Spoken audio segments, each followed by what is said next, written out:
Viewers, তো এটা হচ্ছে গ্ল্যান কারা 60 cm ভার্টিক্যাল চিমনি তো আমরা এটা ইনস্টল করবো, দেখিনি ইনস্টলের। তো এটা হচ্ছে হ্যাঙ্গার, এখানে হ্যাঙ্গারের মাপটা নিয়ে নিলাম। তো লাগবে এখানে এই জায়গাটা লাগবে। তো আউটিং অ্যাডজাস্ট হবে এই যে, তো এখান থেকে এদিকে যাবে পাইপটা, অ্যাডজাস্ট পাইপ। তো আমরা এখানে লাগবে, এখানে দেখবো চুলা থাকবে।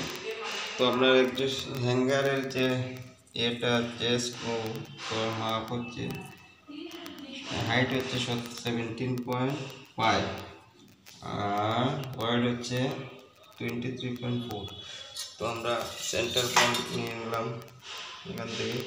এই যে দেখুন, এই কোণা থেকে এই দাগ পর্যন্ত তার হোল হবে, এটা হবে সেন্টার পয়েন্ট।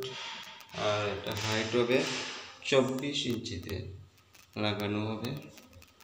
এটা গ্যাস স্টোভ থেকে 24 ইঞ্চি হাইটে লাগানো হবে। তো অ্যাকুরেট হাইটটা পেয়ে যাবো আমরা।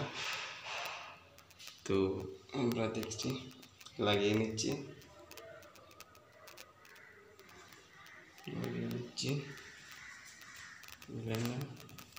একটা লাগিয়ে নেব।